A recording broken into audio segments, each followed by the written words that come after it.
शांति। आज 19 जून 2021 की बाबा की साकार मुरली है। मुरली का सार है, मीठे बच्चे, तुम महान सौभाग्यशाली हो, क्योंकि तुम्हें भगवान वह पढ़ाई पढ़ाते हैं जो अब तक किसी ऋषि मुनि ने भी नहीं पढ़ी।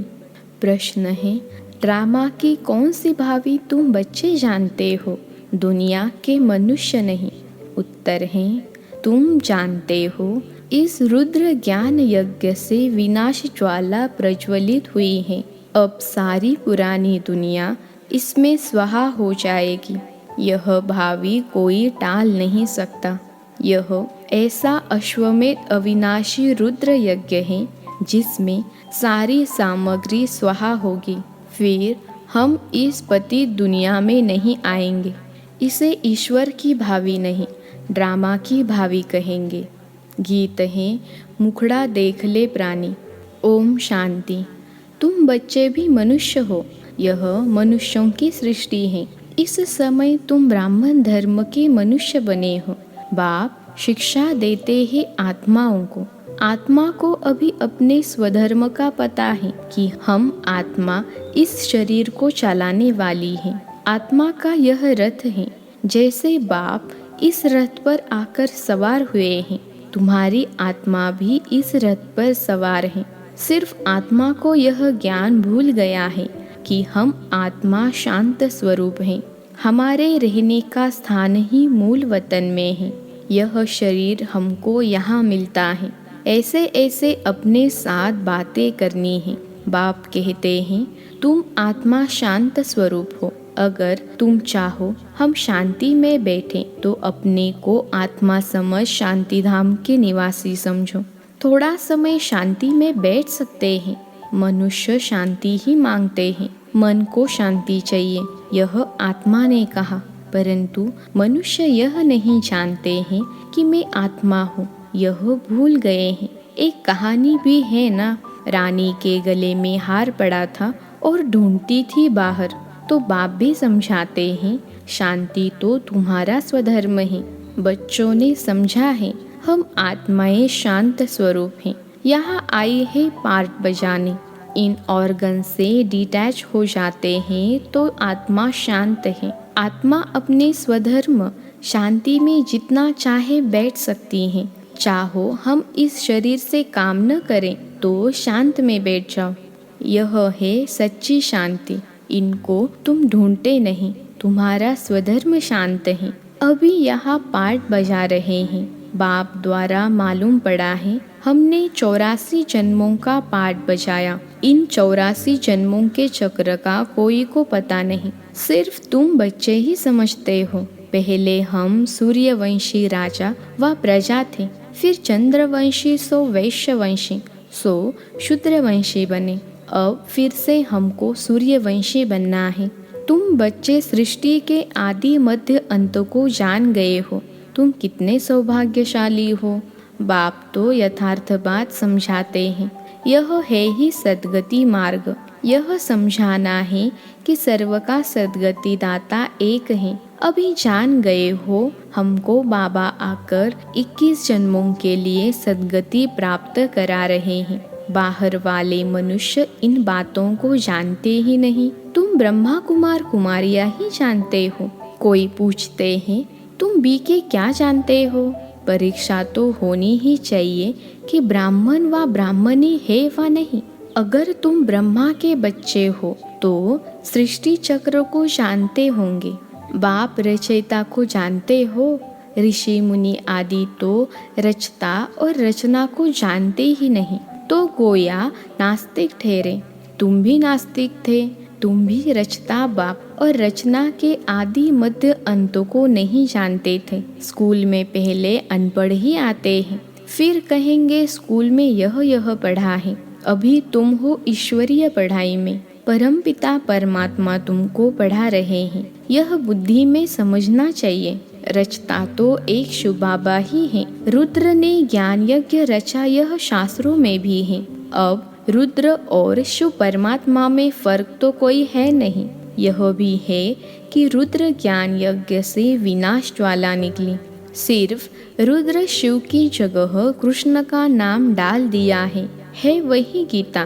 कहते हैं इस ज्ञान यज्ञ से विनाश ज्वाला प्रज्वलित हुई, तो स्वराज्य के लिए यह ज्ञान यज्ञ है। इसमें पुरानी दुनिया स्वाहा होनी है। यज्ञ में सारी आहुति अर्थात सामग्री डालते हैं, सब स्वाहा कर देते हैं, तो इस रुद्र ज्ञान यज्ञ में सारी पुरानी दुनिया स्वाहा हो जाएगी। तुम अब राजयोग सीख रहे हो, इस पति दुनिया में फिर आएंगे नहीं, यह दुनिया फिर खत्म हो जानी है। तुम जानते हो नेचुरल कैलेमिटीज आदि सब होगी। यह सारी नॉलेज तुम्हारी बुद्धि में बैठना चाहिए। शिव बाबा कहते हैं मेरी बुद्धि में ही सारा ज्ञान है।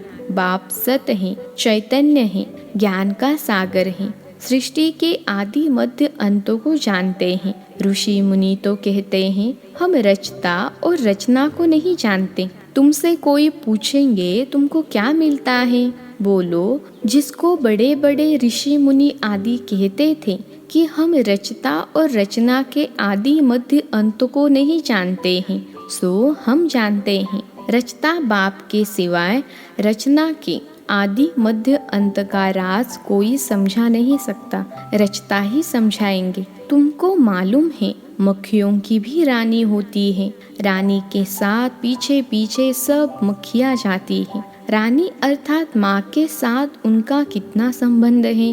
बेहद का बाप भी आते हैं तो सभी बच्चों को साथ ले जाते हैं। तुम जानते हो बाबा आया हुआ है, हम आत्माओं को साथ ले जाएंगे शांति धाम में। फिर से हमारा सतयुग का पाठ शुरू होगा, जिस पाठ बजाने के लिए तुम यह देवी देवता पद पा रहे हो। यहाँ तुम आते ही हो मनुष्य से देवता पद पाने। सब गुण यहाँ धारण करने हैं। इन लक्ष्मी नारायण जैसा बनना है। इनको दिव्य दृष्टि के सिवाय कोई देख न सके। अभी तुम जानते हो हम सूर्यवंशी देवता बनेंगे। तुम्हारी बुद्धि में है कि स्वर्ग की राजधानी कैसे स्थापन होती है। सतयुग में था ही देवताओं का राज्य, परंतु देवताओं के राज्य में भी फिर राक्षस आदि दिखाए हैं, यह कोई जानते ही नहीं। भारत कितना पवित्र था, महिमा भी गाते हैं, सर्वगुण संपन्न। उनके आगे माथा भी टेकते हैं, मंदिर भी बहुत बने हुए हैं, परंतु यह पता नहीं कि आदि सनातन देवी देवता धर्म सतयुग का कब और कैसे स्थापन हुआ।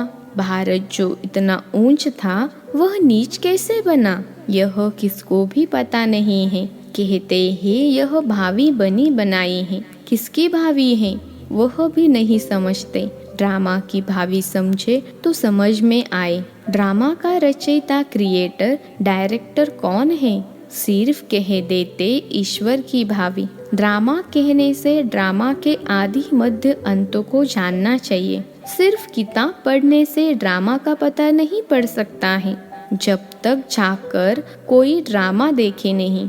जैसे अखबार में भी पढ़ा था, एक कृष्ण चरित्र का ड्रामा बना हुआ है, परंतु देखने बिगर कोई समझ थोड़े ही सकता है। देखेंगे तब समझेंगे ड्रामा में यह सब होना है। तुम बच्चे भी ड्रामा को अभी समझते हो। मनुष्य कहते हैं वर्ल्ड की हिस्ट्री ज्योग्राफी का यह चक्र फिरता रहता है, परंतु कैसे फिरता है यह किसको पता ही नहीं। नाम भी लिखे हुए हैं, सतयुग, त्रेता, द्वापर, कलयुग, फिर संगम युग, परंतु मनुष्यों ने समझ लिया है युगे युगे आते हैं।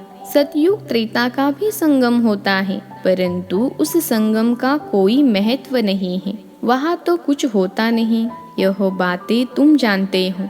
सतयुगी सूर्यवंशियों ने फिर चंद्रवंशियों को राज्य कैसे दिया। ऐसे नहीं कि चंद्रवंशियों ने सूर्यवंशियों पर जीत पाई, नहीं। जो चंद्रवंशी का राजा होता है तो सूर्यवंशी राजा रानी उनको राज्य भाग्य का तिलक दे तख्त पर बिठाते हैं। राजा राम, रानी सीता का टाइटल मिलता है। किसने दिया, कहेंगे सूर्यवंशियों ने ट्रांसफर किया। अब तुम राज्य करो। जो सीन तुम बच्चों ने साक्षात्कार में देखे हैं, बाकी कोई लड़ाई आदि नहीं लगती है। जैसे किसको राजाई दी जाती है वैसे देते हैं। उनके पैर आदि धोकर उनको राज्य तिलक देते हैं। वहाँ कोई गुरु गोसाई तो होते नहीं हैं। अब तुम बच्चों की बुद्धि में हैं, हम देवी स्वभाव वाले बनते हैं।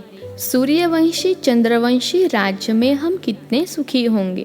बाबा हमको दुख से निकाल सुख में ले जाते हैं और कोई सुखी बना न सके। साधु लोग खुद भी चाहते हैं हम शांति धाम में जाएं। बाप कहते हैं मैं इन साधुओं आदि का भी उद्धार कर सबको शांति धाम में ले जाता हूँ। सन्यासी तो आते ही द्वापर में हैं। स्वर्ग में हम देवताएं ही रहते हैं। वहाँ भी सेक्शन अलग अलग हैं। सूर्यवंशियों का अलग, चंद्रवंशियों का अलग, फिर बाद में इस्लामी, बौद्धि, सन्यासी आदि जो भी आते हैं सबका सेक्शन अलग अलग बना हुआ है। जब हम राज्य करते थे तो दूसरा कोई था नहीं। मूल वतन में भी ऐसी माला नंबरवार बनी हुई है। आदि सनातन देवी देवता धर्म वालों की है पहली बिरादरी, फिर और बिरादरियां निकलती हैं।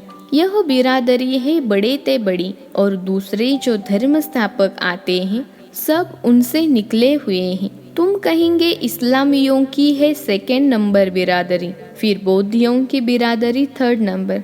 हम है फर्स्ट, बाकी हद की और छोटे छोटे तो लाखों होंगे। यहाँ तो मुख्य है 4 बिरादरियाँ।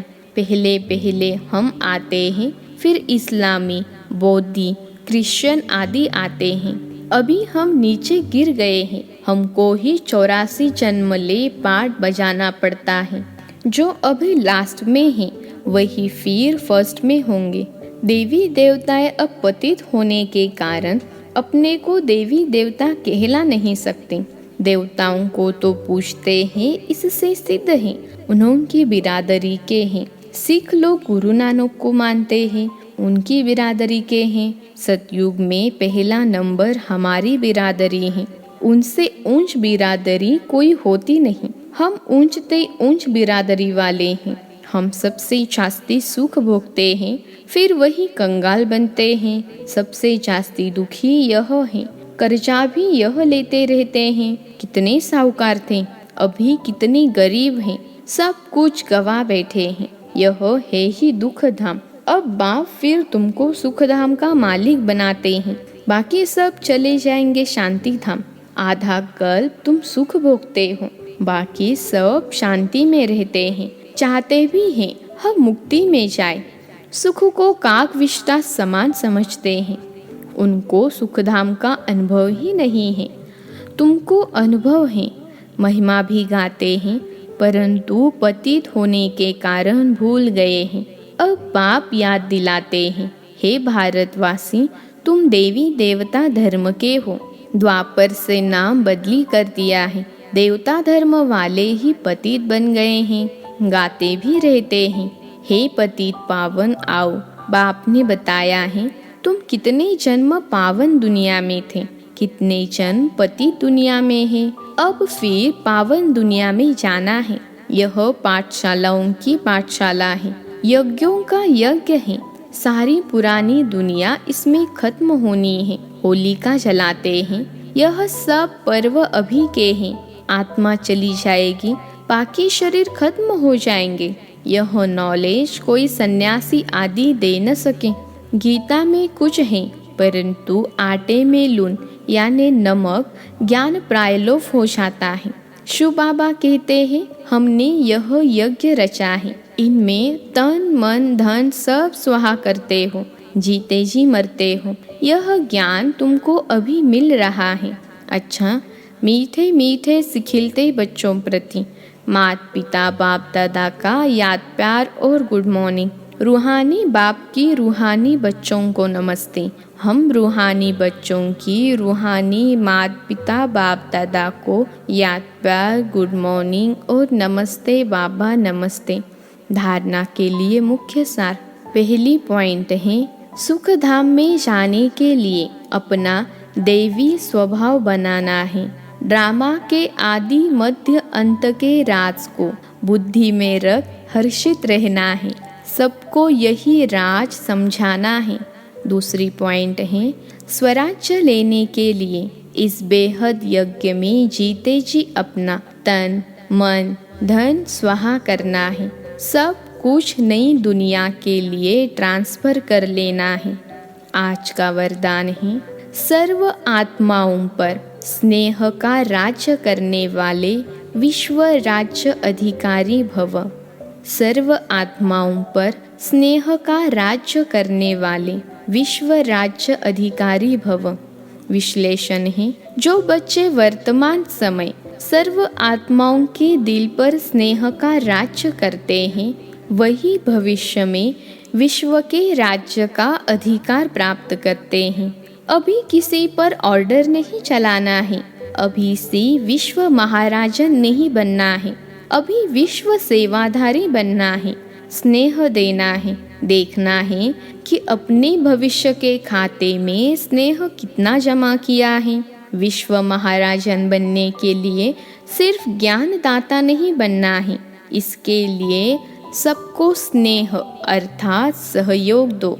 आज का स्लोगन है, जब थकावट फील हो तो खुशी में डांस करो, इससे मूड चेंज हो जाएगी। जब थकावट फील हो तो खुशी में डांस करो, इससे मूड चेंज हो जाएगी। अच्छा, ओम शांति।